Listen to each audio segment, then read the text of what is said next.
온라인 광고 대행사에게 견적을 받으셨다고요? 계약을 하신다고요? 그렇다면 이것만은 꼭 확인하셔야 합니다. 보통 광고 대행사에게 제안서를 받거나 계약을 진행하게 되는 경우 서비스 항목에 대한 내용을 볼 수가 있습니다. 이때 얘네들이 지금 어떤 매체에 어떤 식으로 광고를 한다는 거지? 라는 궁금증과 의구심을 가지고 눈여겨보셔야 합니다. 왜냐고요? 양아치들이 너무 많기 때문이에요. 또 대행사가 하는 말만 믿고 수십, 수백에 달하는 비용을 주고 덜컥 계약을 하는 사장님들이 계십니다. 이런 사장님들을 저는 이렇게 부르고 싶네요. 자선사업가. 자, 아무튼 큰 마음 먹고 순수한 마음을 가지고 매장을 위해 비용 투자를 하려는 사장님들이 계신데 이런 간절한 마음을 이용해서 지들 배만 불리려고 하는 광고 대행사들도 많으니 반드시 주의하셔야 합니다. 저는 이런 대행사들을 이렇게 부르고 싶네요. 양아치. 자, 그럼 실제 외식업을 하고 있는 저의 아주 가까운 지인께서 최근에 광고 대행사로부터 받은 따끈따끈한 계약서의 내용을 가지고 살펴보겠습니다.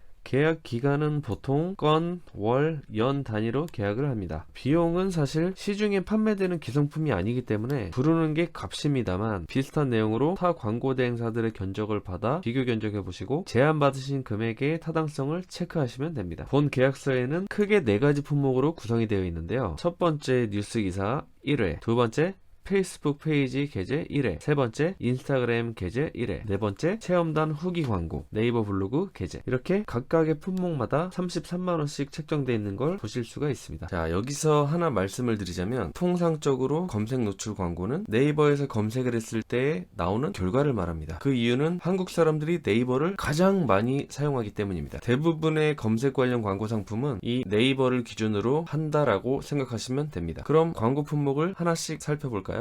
첫 번째, 뉴스기사 1회. 자, 뉴스기사의 발행 목적은 뭘까요? 사람들이 사장님의 매장 또는 특정 키워드를 검색했을 때 뉴스기사가 노출되면 아, 여기는 언론에도 소개된 곳이구나 하고 신뢰를 가질 수가 있습니다. 말 그대로 신뢰도를 높이기 위한 목적인데요. 하지만 바로 전에 말씀드린 대로 우리는 뭔가를 검색할 때 네이버를 가장 많이 이용합니다. 실제 광고 대행사가 게재한 뉴스기사를 살펴봤습니다. 내용은 뭐 말할 것도 없이 형편없고 그 흔한 사진 한 장 들어가 있지 않습니다. 이런 건 둘째치고 더 큰 문제는 기사가 나간 언론사가 네이버에 등록되지 않은 언론사라는 사실입니다. 신뢰도를 높이기 위해 뉴스 발행을 했는데 실제 네이버상의 검색조차 되지 않는다? 그런데 그 비용이 무려 33만원? 이해되시나요? 뉴스 기사의 목적을 다시 한번 생각해보세요. 아무도 몰라서 팔리지도 않는 리튜브라는 신문사에 사진 한 장 없이 사장님의 매장에 대한 엉터리 기사를 싣고 사장님한테 33만원을 요구한다면 순순히 주실 건가요? 뉴스 기사의 목적은 신뢰도를 높이기 위함이라는 것을 잊지 마세요. 두 번째,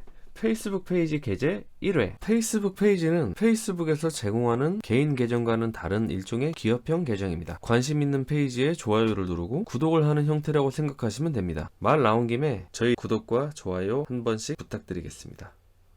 실제 게시물이 올라가는 페이스북 페이지의 이름과 웹 주소를 받아서 접속을 한번 해보세요. 그럼 아마도 페이지의 좋아요 수가 수천에서 수만 정도로 보이실 겁니다. 잘 모르시는 분들은 이 숫자만 보고 와, 여기 올라가면 이 많은 사람들이 보게 되고 그럼 진짜 홍보 잘 돼서 우리 매장 대박 나겠는데? 부터 시작해서 3대가 잘 먹고 잘 사는 헛된 꿈을 꿉니다. 아니, 사장님들 제발 규모에 속지 마세요. 이처럼 활성화되어 있지 않은 죽어있는 계정들이 정말 많습니다. 프로그램으로 이런 계정들 찍어내는 건 일도 아니에요. 그렇다면 어떤 부분을 살펴봐야 하는지 대행사로부터 받은 페이지에 접속해서 살펴보겠습니다. 자, 우선 페이지 좋아요 숫자를 보겠습니다. 약 5,000명 정도의 규모네요. 그럼 게시물을 눌러서 스크롤을 천천히 해보겠습니다. 최근에도 게시물이 계속해서 올라옵니다. 글도 자주 올라오고 상당히 잘 운영되고 있는 것 같나요? 자세히 보면 게시물들이 하나같이 반응이 없습니다. 좋아요, 댓글 반응이 전혀 없습니다. 뭐 글은 자주 올라오고 있지만 반응이 전혀 없는 게 보이실 겁니다. 눈을 씻고 찾아봐도 없습니다. 매장 홍보를 위해 전단지 알바생한테 전단지 좀 돌리고 오라고 하니까 아무도 다니지 않는 막다른 골목길에 가서 벽에다가 열심히 전단지를 붙입니다. 와...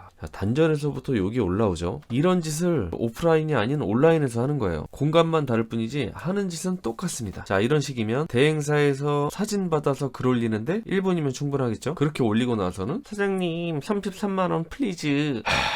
요즘 젊은 층이 가장 많이 사용하는 인스타그램 계제는 다를까요? 자, 접속해 보겠습니다. 게시물이 약 7,800개에 팔로워가 6만인 계정입니다. 어제 봤을 때보다 게시물이 약 100개가량 늘었네요. 계정의 규모만 놓고 봤을 때 와, 6만 팔로워 계정에 내 매장에 올라가면 손님들이 줄 서겠지? 제가 영상을 찍기 전에 접속해서 최근 게시물들을 미리 좀 봤습니다. 하루에 올라오는 게시물이 약 30여 개더라고요. 그럼 게시물의 반응을 보겠습니다. 보시면 왼쪽에 하트가 좋아요, 오른쪽에 말풍선이 댓글입니다. 자, 보이시나요?